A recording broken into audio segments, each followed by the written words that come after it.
Estamos de volta com o programa OAB em Foco, hoje conversando sobre o marco legal das cooperativas de trabalho com o Dr. Ronaldo Gáudio e a doutora professora Tânia Baroni. Então a gente agora é o último bloco, a gente precisava tentar, a lei não vai dar para abordar todos os artigos, mas que o Dr. Ronaldo e a doutora Tânia colocassem assim para a gente o que eles acham de mais relevante, mais importante ser passado, né, em relação à lei. Difícil em um bloco, mas... O tema é rico, né? Mas tem uma questão ainda nessa linha da relação de trabalho que eu acho relevante, que são as hipóteses. A lei fala que a referência de remuneração é o salário mínimo ou o piso da categoria, né? O salário mínimo quando não houver o piso da categoria. Mas situações concretas certamente acontecerão onde não existe piso da categoria, mas que para aquela profissional o salário mínimo seja muito menos do que o mercado está pagando.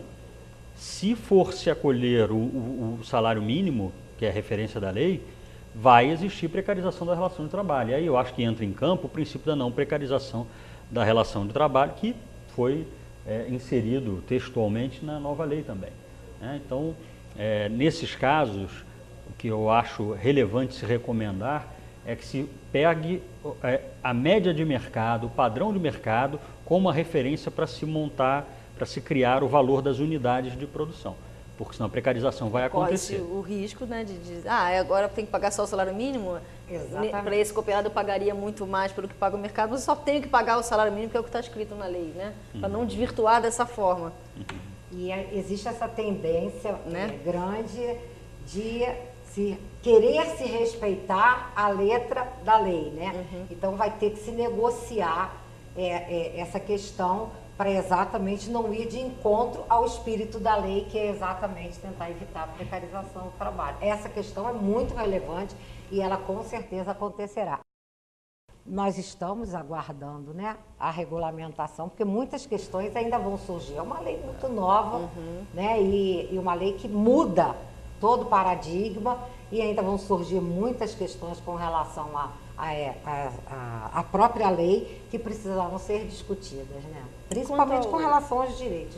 Quanto ao início, com as cooperativas que já existem, nós precisamos se adequar? Até quando?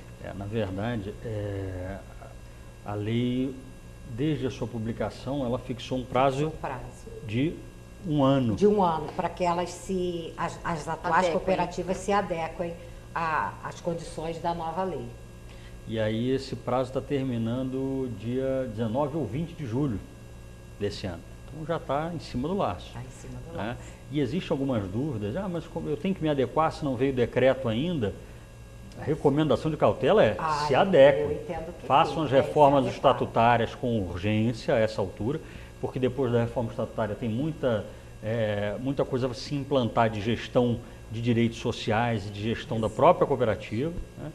E o que eventualmente houver receio de que deveria vir por um decreto, tutela em Assembleia Geral, na ausência do decreto. Se depois vier o decreto, vai se aplicar o decreto, obviamente, né? Mas ninguém fica descoberto sem estar com tudo disciplinado dentro da cooperativa, né? Seguindo a outra vertente que a lei trabalhou, que é aumentar os mecanismos de participação dos cooperados, assegurar uma maior democracia nas cooperativas, né? Existem algumas inovações bastante substanciais, né? Basicamente... O número de sócios, né? A cooperativa agora pode ser constituída com um número mínimo de 7 sócios, isso é uma novidade, e eu acho que vai facilitar, inclusive, a constituição dessa cooperativa, e a cooperativa deve garantir aos sócios direitos, aqueles direitos que nós falamos, além de outros que a Assembleia Geral venha a instituir. Mas essa redução do número de sócios, eu acho que foi uma situação muito interessante para facilitar a constituição de cooperativa. Imaginemos uma cooperativa, tem modelos de negócio interessantes para se exercer através de uma cooperativa que não precisa de 20 pessoas. E aí se encerra com aquela ficção, né, de ficar buscando 20 nomes para se constituir uma cooperativa. Uma cooperativa de consultores, por exemplo, seria perfeitamente viável, em tese, com 7 consultores, né? E às vezes um número excessivo pode causar até a formação de uma cooperativa onde nem todos têm interesse de participar. Exatamente. Então eles entram, né, nessa cooperativa só para realmente poder criar e completar aquele número que era exigido pela lei, né? Eu acho bem mais razoável a redução desse número para 7 integrantes. É importante também a gente colocar, o Ronaldo colocasse, se essa nova lei é para todas as cooperativas, né? Porque existem vários tipos, né? Na verdade, essa até é uma questão vestibular aí do nosso painel, né? A lei, o que ela faz basicamente? Ela transforma, existem vários critérios de classificação de cooperativas, se diz muito dos 13 ramos cooperativistas, né? Mas para fins da lei, do novo marco legal, a lei ela transforma, na verdade, cooperativa de trabalho como um gênero, né? E da qual são espécies cooperativa de trabalho de produção ou cooperativa de trabalho de serviços, né? E a lei, antes até de dar uma definição de cooperativa de trabalho, ela faz exclusões. Então ela exclui algumas cooperativas onde há trabalho, mas que não estão na incidência da lei, que seria o caso de qualquer cooperativa de transporte onde haja regulamentação, né? Cooperativas médicas vinculadas à saúde suplementar, né? Então nós estaremos falando aí basicamente, existem várias discussões acerca dessa exclusão, mas o entendimento que se consolida é de que aquelas que são operadoras de plano de saúde são as excluídas, né? De profissionais liberais que atendem nos seus consultórios, essa é uma outra exclusão que é feita. E a última é de médicos que recebam honorários pelos seus procedimentos. Isso. E aí já existem até umas tentativas de se mascarar a remuneração fingindo que está se pagando por ato, mas isso é uma outra encrenca. Deixa isso para o Ministério Público do Trabalho. Mas, de todo jeito, a cooperativa de trabalho, quando ela é uma cooperativa de produção, ela está caracterizada pela cooperativa deter os meios de produção a qualquer título, ela não precisa ser proprietária dos meios de produção, e por existir uma transformação de um produto, né? Um trabalho comum para transformar aquele produto, né? E nas cooperativas de trabalho, basicamente, o critério está ligado a serem as cooperativas prestadoras de serviço, né? E aí, tornando a questão do aumento da participação do sócio, a lei cria uma assembleia a mais, para acontecer uma vez por ano pelo menos, com uma pauta específica para se tratar de questões da vida social da cooperativa. Ou seja, são assuntos que antes não se levava à assembleia e hoje obrigatoriamente têm que ser levados à deliberação dos sócios, para aumentar a participação.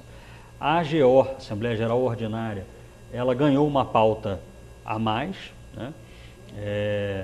Ela ampliou-se o número de questões a serem tratadas, e toda vez que se for ter um trabalho fora do estabelecimento da cooperativa, a lei obriga que seja eleito um coordenador, eleito pelos cooperados. Não precisa ser em assembleia, numa reunião específica, mas esse coordenador tem que ser eleito, né? Enfim, então tem vários outros mecanismos. A lei, por exemplo, ela transforma a convocação dos cooperados para a assembleia, ela transforma a notificação pessoal na forma prioritária.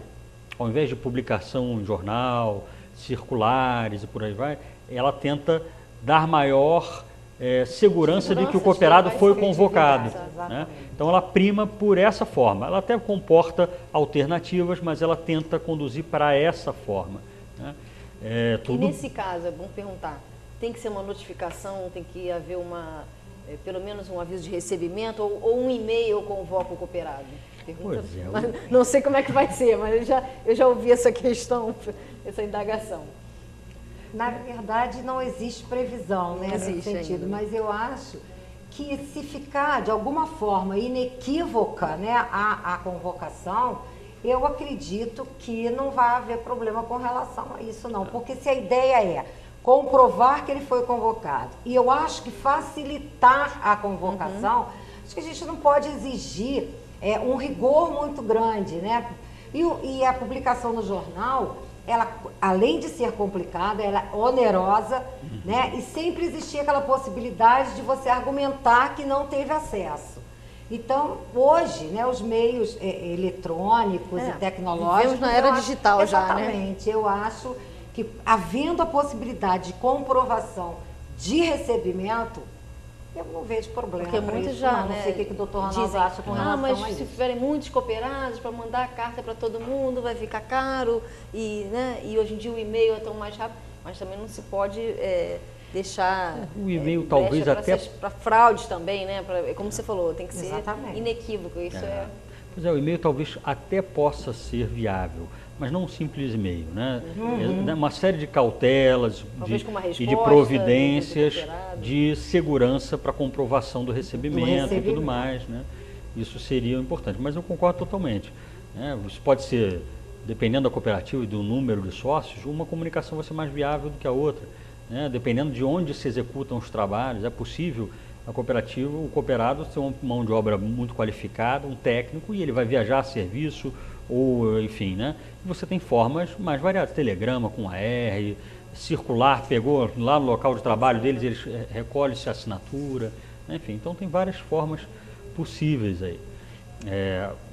Acho que a tônica é essa, é a prova de que houve a convocação, é o que importa, né? Quer falar sobre mais algum aspecto importante a ser ressaltado que diferencia?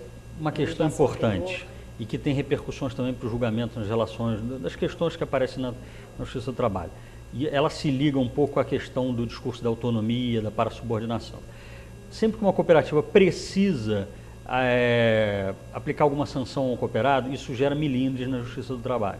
Porque se entende que isso é exercício de poder disciplinar, típico de CLT, é subordinação, vínculo de emprego, né? Isso é equivocado. Um cooperado não pode colocar em xeque o empreendimento de todos aqueles trabalhadores tendo qualquer tipo de comportamento. É lógico que quanto mais normatizado e isso homologado por uma assembleia, né, essas possibilidades de penalização, mais segurança a cooperativa vai ter. Mas isso tanto é possível que a lei prevê, por exemplo, para fomentar a participação na assembleia, ela de um lado prevê que a cooperativa pode criar estímulos, mas também pode criar penalizações. Né? E eu acho outra vez, desculpa, Ronaldo, que o importante é a ciência. A ciência, a Assembleia criou, todos têm ciência. É importante a ciência inequívoca dessa possibilidade de como vai funcionar esse regramento, para que depois não possa ir pelo lado da subordinação ou de um poder diretivo de alguma pessoa, porque a cooperativa é de todos, então não pode ter aquela figura de uma pessoa impondo, né, aquele poder ou aquelas sanções a uma outra pessoa. Então, se existe um regramento, a forma como isso vai funcionar, eu não acredito que vá se questionar com relação à relação de emprego, não. Agora que elas vão continuar existindo, infelizmente, alguns já desvios, acredito, um avanço, né? Exatamente. Um exemplo de penalidade mais tradicional das cooperativas e que ninguém questiona, né, é a possibilidade, tem penalidade mais dura do que você demitir o sócio do quadro social, e a expressão que se usa na lei é essa mesmo, demitir do quadro social, né? E a demissão se aplica na hipótese de infração. A Lei Geral das Cooperativas, não é nem essa nova lei, a Lei 5764, prevê a possibilidade dessa penalização, de excluir, banir do quadro social. É lógico que isso são infrações que têm uma relevância que justifica a eliminação, né? E tem uma até que é trivial, né? E aí, pegando o exemplo das cooperativas de médicos, eu já ouvi de autoridades que cooperativa genuína é a cooperativa operadora de plano de saúde. Porque meu irmão, eu ouvi isso de uma magistrada, meu irmão é médico dessa cooperativa X e ele trabalha a hora que ele quer. Se ele não quiser trabalhar, ele pode não trabalhar. E aí a resposta que eu pude dar, sem ser, né, tentando brincar um pouco, né, mas é um argumento, falei, então a senhora, por gentileza, me dá o nome do seu irmão e qual é a cooperativa onde ele está trabalhando. Eu vou checar se é cliente minha e se ele está trabalhando ou não. Porque se ele estivesse recusando a trabalhar, eu vou propor à diretoria a eliminação dele. Ô doutor, o senhor está brincando? Não estou brincando. Porque o cooperado, isso é uma característica das mais importantes, mais essenciais de cooperativa. As sociedades cooperativas são caracterizadas por um princípio chamado dupla qualidade. ele se coloca na posição, como ele tira o empregador da equação, ele se coloca na posição de dono e de trabalhador. Ele se coloca na posição de dono e usuário dos serviços da cooperativa. Ele tem as relações que ele tem com a cooperativa é um feixe de duas relações. São relações de trabalho e são relações societárias, né? Relações operacionais, negociais e societárias. Então, não existem só relações societárias, não existe só o cooperado que tem direitos societários com aquela cooperativa. Ele tem obrigações negociais, operacionais. Ele precisa operar com a cooperativa e é para aquilo que ele se comprometeu, é com aquilo que ele se comprometeu a ingressar numa cooperativa. A negativa de atendimento, por exemplo, nas cooperativas médicas, dá repercussões das mais sérias com a ANS, né? E entre vários outros exemplos que nós podemos dar em várias atividades possíveis. Ele não tem a liberdade de simplesmente se recusar imotivadamente a operar com a cooperativa, né? Se ele assim o faz, ele desafia a eliminação do quadro social, porque ele deixa de cumprir um dever com a sociedade. E infelizmente nós vamos ter que encerrar.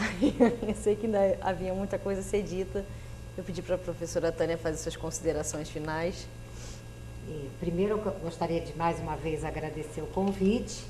É sempre um desafio, né, discutir um assunto diante de uma pessoa tão especializada na matéria, mas ainda bem que nós temos essa oportunidade, né, de ter esse debatedor aqui e a oportunidade de ter uma lei que realmente se preocupou em garantir ou buscar a garantia de melhores condições para os cooperativados e para as cooperativas, que são, na verdade, uma alternativa muito interessante de emprego. Mais uma vez, muito obrigada a vocês. E doutor Ronaldo, e professor também, suas considerações finais? Lógico que só tenho a agradecer, né? E discordando agora nesse ponto sim da Tânia, eu posso ser especialista, mas ela supre qualquer questão que eu tenha já estudado com a inteligência que ela demonstra aqui, falando de questões nodais da lei, nodais do problema da terceirização por cooperativas de trabalho, que essas sim são as importantes, que são as essenciais. A questão dos direitos humanos e todas as outras questões que foram abordadas aqui, como uma grande especialista do direito cooperativo falaria. Então, isso só me faz ter mais motivo para agradecer, estar honrado de participar desse painel e, enfim, vamos continuar a luta aí. Muito obrigado. Eu que agradeço, então, professora Tânia. A gente vê como é que realmente o curso de Direito da Unifeso está bem conduzido, né? E agradeço também a participação do doutor Ronaldo. Esperamos que suba mais a serra. Com né? certeza. Nos dar aqui o prazer da sua visita, sua participação no programa. Então, encerramos mais uma vez o nosso programa OAB em Foco. Espero que vocês tenham gostado. Até o próximo.